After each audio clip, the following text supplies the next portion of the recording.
not bothered you that the first 2 Iron Maiden albums have become so iconic to us Maiden fans? No, I don't give a shit. They're fantastic albums. Why the fuck will I not be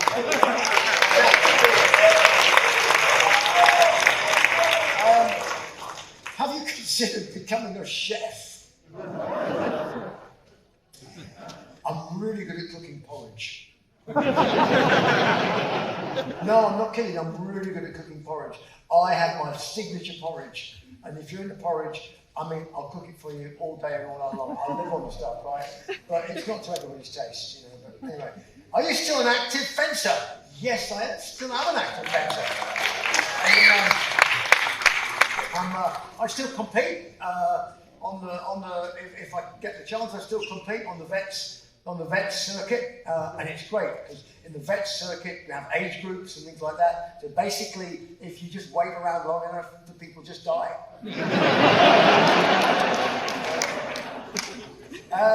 I've seen you fly a P-51 Mustang. I did fly a P-51 Mustang. Was it awesome? Yes, it was fucking awesome. And a T-34 tank. T-34, yeah, T-34 tank. That's not an airplane. Right. What other aircraft or tank would you like to fly or drive? Anything. Especially tanks. I mean, so yeah, tanks are like indescribably cool things to drive. Jerry says, is it true that you've flown a World War I plane? Yes, it is. I own one. I'm not a real one. It's a replica, full-size. Red Baron, Fokker triplane, you know, which is, the aeroplane's very famous because he got killed in it, basically. I have to say, it is like flying a fucking great bookcase. Like giant Venetian blinds, you know, with an engine battering the air into submission, you know, catching every bug that doesn't land in your teeth because you know, with the air and all the rest of it. It's incredibly difficult aeroplane to handle on the ground, and it's really quite amusing in the sky. It's completely unstable in every axis of flight, which means it's brilliant fun. And it's impossible to get on its tail, although it did get shot down by aeroplanes that were a lot faster than it. Anyway, never mind, there you go. Too geeky by far. From your days as a pilot, what was your greeting to the passengers on the flight? Well, it depends, really. They were nice, you know. I did have to throw a few people off flights occasionally, which we get some training on that. But it was quite amusing on occasions. You know, you throw people off. I was once on a flight from Iceland to Copenhagen very early in the morning, like 5:30 in the morning. So we get on the plane, and it was a very old 737-400, knackered old thing, the airplane. And all the passengers were on, except for one guy that was standing in the aisle of the plane, holding a bag above his head, screaming and yelling in Icelandic for a full 10 minutes, haranguing everybody. The woman was distraught, who was boarding the airplane. And in his other hand, he had a broken bottle of whiskey that was dripping whiskey all over the floor, and was yelling and screaming. So you sort of go, yeah, hello, you know, and I'm sort of standing there. I was sitting about this far away from him, and he's yelling and screaming. I'm just sort of standing there. And he stopped, and he sort of,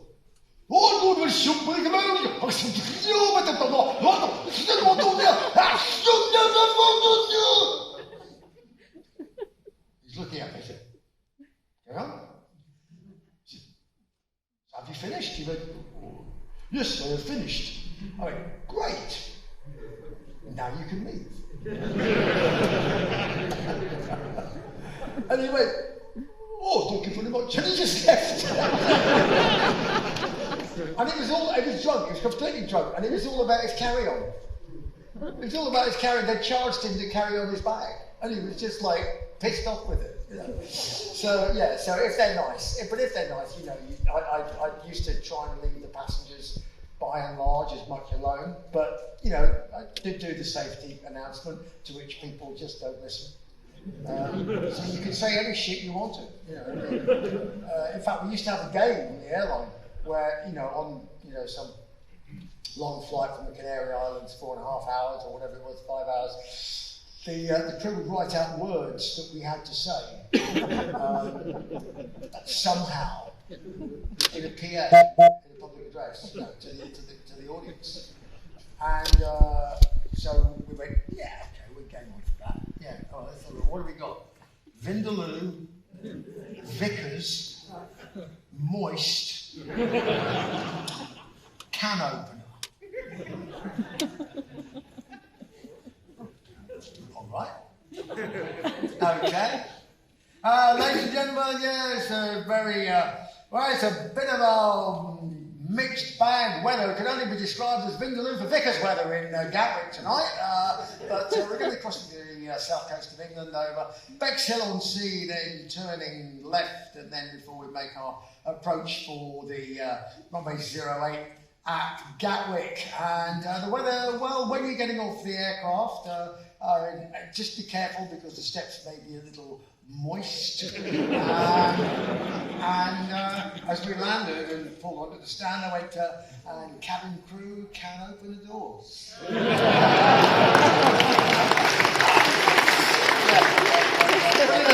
Passengers don't usually listen to the thing. That's why they all, when there's a decompression, they all turn blue.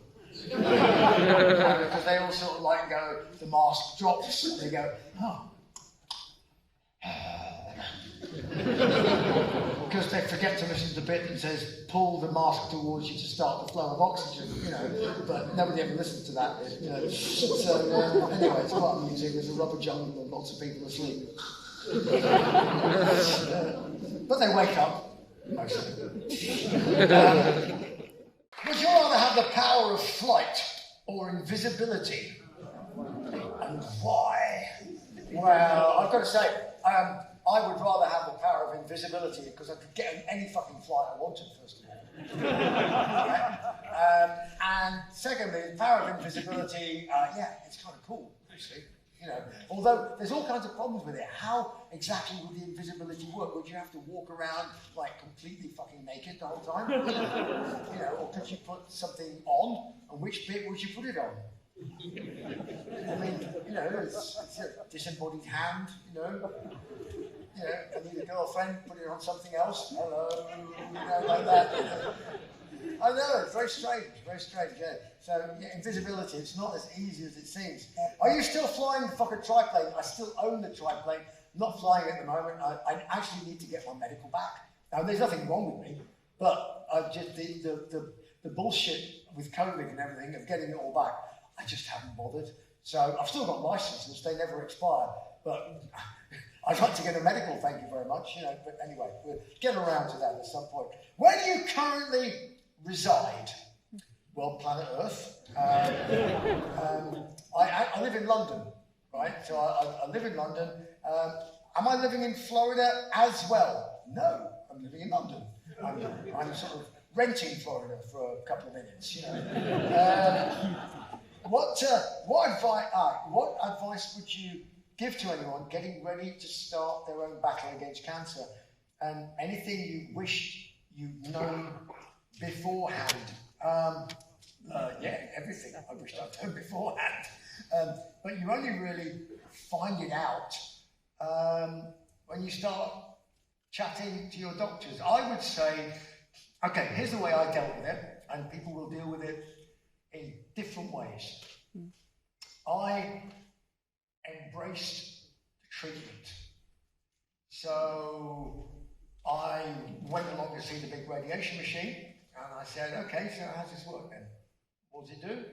Okay, and how much are you giving me, and where, and how are you making the difference between this one and this one and this one?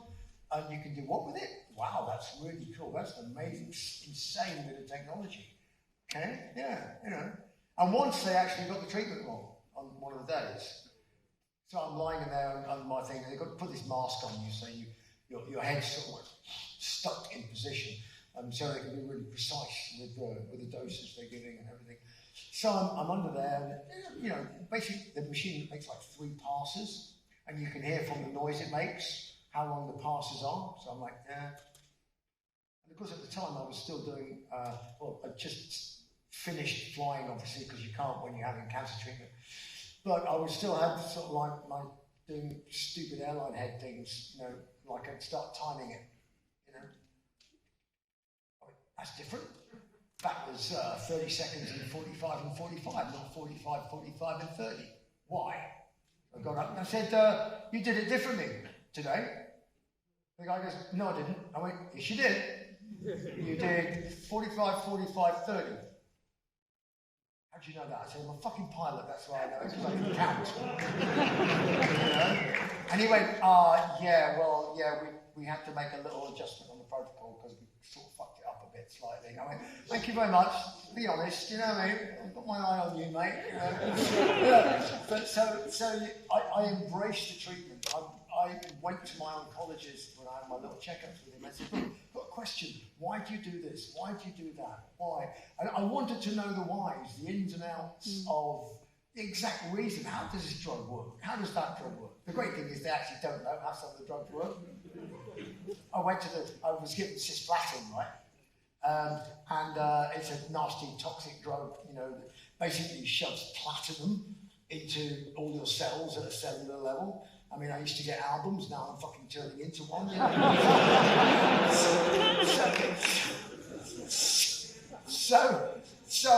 You know, I'm sitting there and I'm getting all this platinum. I thought, how the fuck does this work, right? How does this actually work? And we know it works because it works, but why?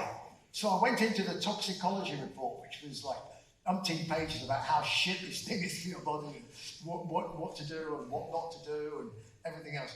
And I finally got to the bit where it said how it works. And it was like, it doesn't say how it works. And the wording they used is like medical academic language. The method by which this is accomplished has not yet been fully elucidated. You could just say we don't fucking know. But anyway, I would say embrace the treatment and always remember that the life, I don't know what your cancer is, I don't know the individual circumstances, I'm not a doctor, so I'm not going to make any predictions, I can't do anything like that, nor would I, you know, because it's very private. But I have to say that the therapies that people are coming up with now are so on the edge and successful that you really do stand a very good chance, because half of us are going to get cancer, you know, and it's not a death sentence anymore, and you can deal with it, and you know, and the things they have to do to your body to get rid of it are getting better and better and better as we go down the line. I mean, it did some nasty things to my body. I'm lucky, I'm completely clear of it and everything. What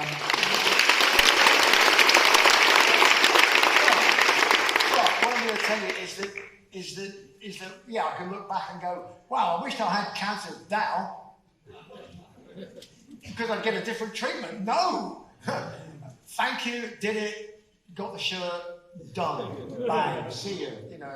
And it's not. I mean, I only really talk about it when I come and do these shows because people want to know. So I quite enjoy talking about it because you kind of demystify it a little bit for people. It's a scary thing. So, you know, what was the first thing you did when you found out you were cancer-free? I thought I would go down the pub and get blind drunk to celebrate, and I didn't. I actually just went out and sat down on the park bench in a daze and went, I can't believe I'm here. From Revelations, the opening verse of Revelations is actually the verse of a hymn. Oh God of earth and altar, with lyrics by a guy called G.K. Chesterton. not to be confused with A.K. Chesterton, who was a Nazi sympathiser. G.K. Chesterton wrote the Father Brown books and was kind of a cool guy.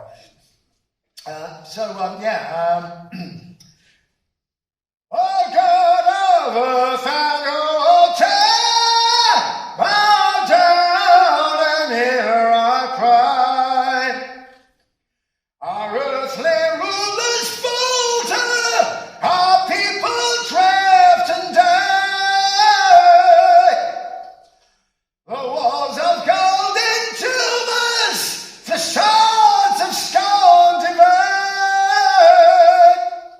Take not thy thunder from us, but take away our pride. Thank you very much. Good night.